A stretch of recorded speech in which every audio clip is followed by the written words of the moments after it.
Hi friends, welcome back to my channel. I'm so happy you guys are here today. If you guys caught my last video, I had told you that there was something that I wanted to try to make. I bought strawberries and the chocolate for it. So if you guys have seen, there is something called Tru Fru. It's a Tru Fru snack. It's essentially a freeze-dried fruit, any kind of your choice, and then it's dipped in any kind of chocolate, whether that's white chocolate or just regular chocolate, dark chocolate. At first I thought it was yogurt, like covered in yogurt and then dipped in chocolate, but it's not. It's just chocolate. So I have a freeze dryer, so I was like, well, why not? I totally could make this. So I'm gonna attempt to make it. When you get at the store, I feel like the bag isn't worth the price. So if I can make these the way that they make them, it's easy. And I'm a big snacker, so I really would like to have like healthier snacks in the house. So it's just easier because I just reach for a lot of things that I probably shouldn't. So yeah. Anyways, let's jump right in. So this is my freeze dryer. This is what it looks like. It's got the freezer and then the pump. My husband built me this custom stand. I did not want it on the floor and I did not want it to go into the garage. So I just have it here in my little office space next to all my products. I love my freeze dryer. You can do so much with it. You can make MREs, you can make freeze dried fruit, food, just all kinds of stuff. Really, the sky's the limit. I will make Halo like yogurt melts, like non-dairy yogurt melts. They come out so good. There really is, the sky's the limit when it comes to putting things in the freeze dryer. So I have the medium one and I feel like it has worked perfect for me. I'm glad I don't have the small one. I feel like the small one, I just heard a lot of things about how people wish that they would have just paid the little extra money to get the bigger one, or the medium, or the large, sorry. But I will have a link. I do have a link that I will put below if you guys are interested in a freeze dryer. They're great, and I feel like they're just really convenient, especially like when it comes to freeze drying foods. Like if you want to prep or have anything, storage just in case, it's really great for that. So I'm gonna go ahead and I'm going to just turn it on. It's look, it's even giving me, I need to change the oil, but we'll do it after. So you just hit start and it's gonna cool the vacuum chamber, which is just this part. It's going to get it nice and cold. So what it's going to do is it's going to first freeze the fruit, or whatever you put, essentially. But in this video, it's going to be fruit. It's going to freeze the fruit. So once the fruit is done freezing, then that's when it's going to basically like pull out all the waters that are in the fruit, which then will leave you with a freeze dried product. And before we get into cutting the strawberries, I want to show you some of the things that I have freeze dried. Okay, so forgive me please because my pantry light is just, it's hanging on by a prayer, okay? But I'm going to turn you guys around and I'm going to show you. So my pantry, it needs help. I'm going to do a pantry like cleaning video, but I want to do it right and how I want to organize it. So I don't know when that's going to be, but I'm going to do one. But I'm going to turn you around and I'm just telling you, it needs some help. Okay, so this is when you first walk in. Got so much stuff. This drives me nuts. Everything on the floor, but it is what it is. It's very narrow, so trying to shoot, like trying to record in here is very hard.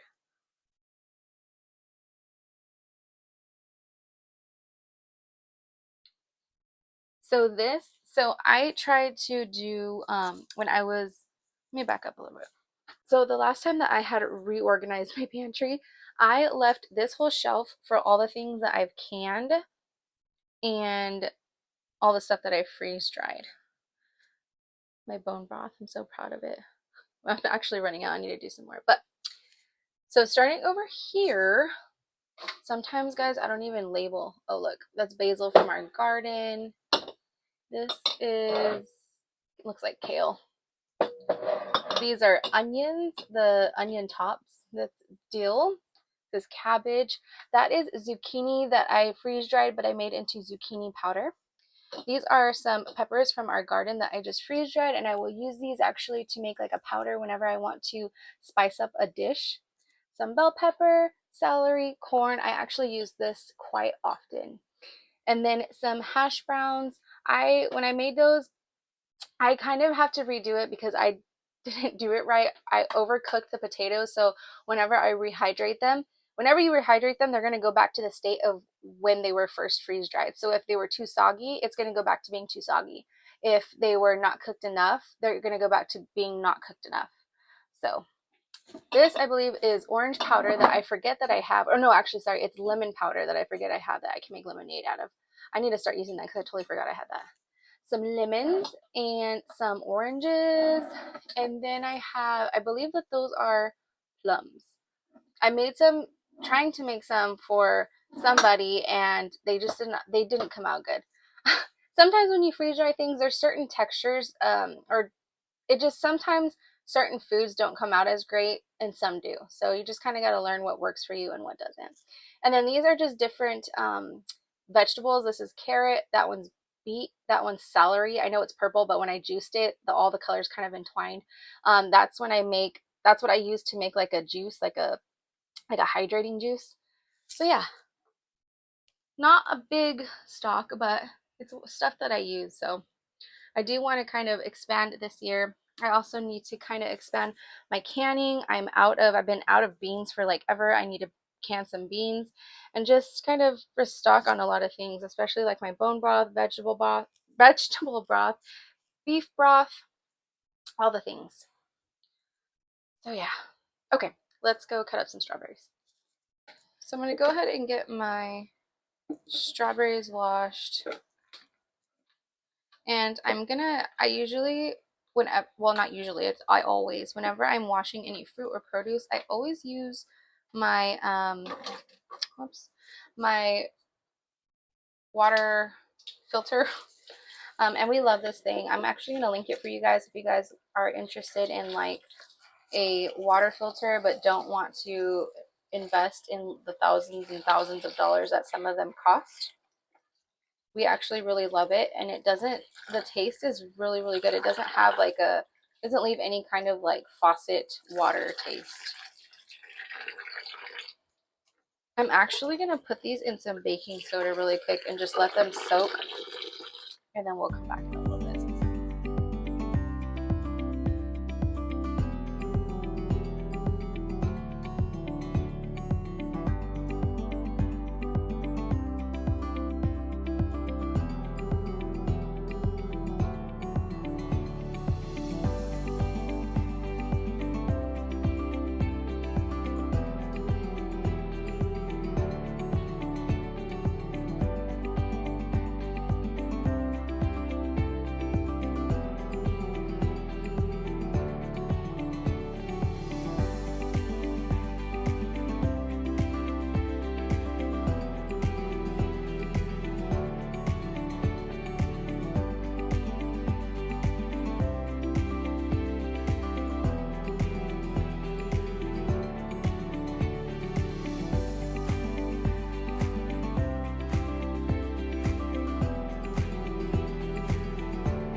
Okay, so I wanted to show you guys something really quick, something that really helped me when I first dealt with this. So if you guys look at the glass or look at the gasket, you'll see that black ring around the gasket. Not the black gasket itself, but that little tiny black line all the way around. Whenever you close your door, and if you do not see that, that means that it's not completely like shut or flush. The door and the gasket. So you want to make sure that you either adjust the gasket so that way it can firmly and completely touch the gasket. Because if not, what's going to happen is whenever your vacuum pump turns on to start freeze drying, it's not going to be able to create that suction. So that way it can start to pull the water out of your product or whatever you have in your freeze dryer. So I know that helped me because I remember one time there was a time where it was making this crazy sound and we couldn't figure out what in the world it was. So I looked it up and we figured out that that's what it was. The gasket was not flush with the door. So just in case that happens to you guys, double check your gasket. So my drain valve is now closed. I hit continue and now it's going to freeze my strawberries. Okay guys, so the strawberries are done. I'm going to take you over there, but before we go get those out, I am going to start a double boiler for the chocolate. This is because if you know anything about freeze dried food, oxygen is its worst enemy. So I don't want it just sitting on the counter absorbing oxygen, moisture, because then it'll start to go bad. Not right away, but you just don't want it to collect oxygen as much as you can help it. So I'm going to get the double, I already have the double boiler going, and then I'm going to melt the chocolate, and then we're going to go take the strawberries out. Okay, so I have my double boiler. It is boiling. So I'm going to go ahead and just add my chocolate. These are just chocolate chips. I don't get any kind of fancy chocolate. I just get chocolate chips. And then like the melting chips, I don't like those. I don't like the way that they taste. So I'd rather just get chocolate chips like this. You could always use white chocolate. You can use dark chocolate. Basically any chocolate that you want your strawberries or whatever fruit you're using to be covered in. I know I said that I was going to try to make Tru Fru, which is what essentially I am doing, but I don't want to dip my strawberries because I just feel like that's going to make a huge mess and it's just going to be a lot of work to try to dip them, get them out. I could always dip half of them, but I don't know. I feel like I'm just going to pipe the chocolate onto it. But I don't know. We'll see. I think I'm just going to pipe it. I feel like that's going to be the easiest. It's going to have the easiest cleanup. So I'm just going to do what's convenient for me. But if you make them and you want to coat them, be my guest. You know what? I think I'm going to add a little bit of coconut oil.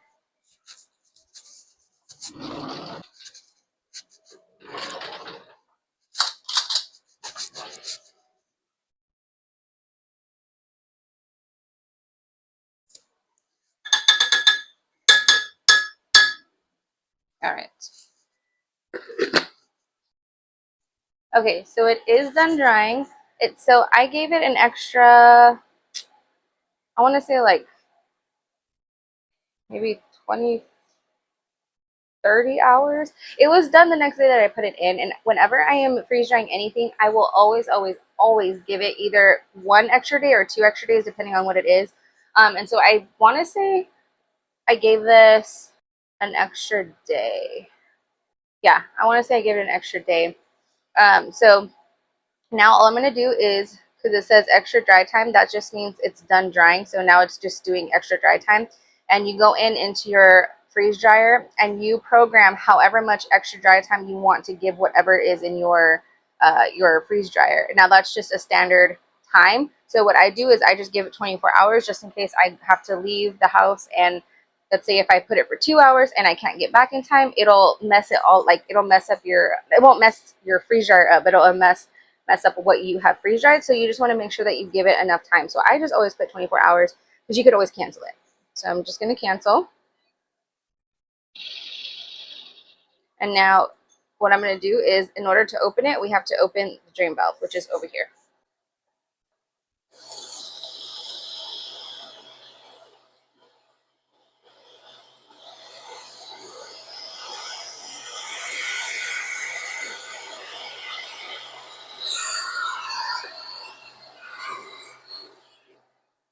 Now opening the drain valve, all that does is it just it allows the valve to open to allow air into the chamber, so that way you can pull open your door, because it has a suction. So once you close that valve, it suctions all the air out, so that way it can pull out the water. I hope I'm explaining this well, but basically there's a suction in there, and so whenever you release it, now you can open your door, because before you wouldn't be able to.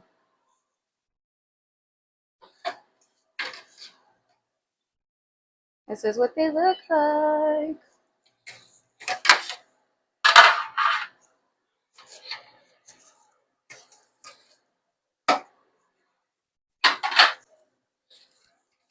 Mm. So now I have on my last options.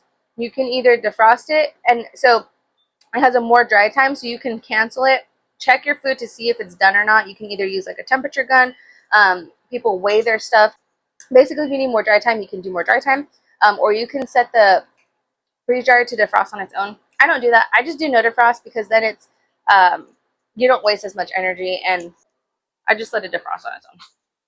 Okay, so I have set up some parchment paper, and all I'm going to do is just put my strawberries onto this parchment paper, so that way it's going to be easier for me to just drizzle the chocolate over, and it'll be easier for me to pull them off the parchment paper, so that way I can store them.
Okay, guys, they are done.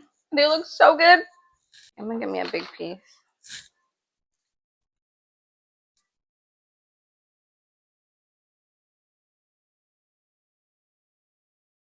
They're so good.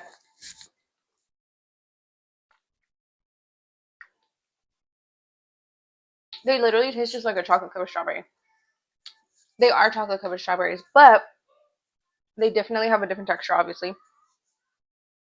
They're so good. Okay, so I'm gonna get them into a container, so that way they can stop absorbing oxygen. Because once they start to absorb tons of oxygen, they start to get soggy. So yeah, they're so good. If you're interested in getting a freeze dryer, I will put my link below for the freeze dryer. If you are looking for one, I highly recommend getting a medium. If you can afford it, obviously go for a large. But smaller ones, I hear a lot of people say that they regret getting the smaller ones and not just spending the extra money to get the larger one. Not the larger one, either the medium or the larger one. It's just because it has such a small capacity of things that you can put in there. The chamber is a little bit bigger. It's just, I guess, more convenience in how often you want to have to keep doing batches and batches of things. So I highly recommend it. I will put my link below, and I hope to see you guys on the next one. Bye.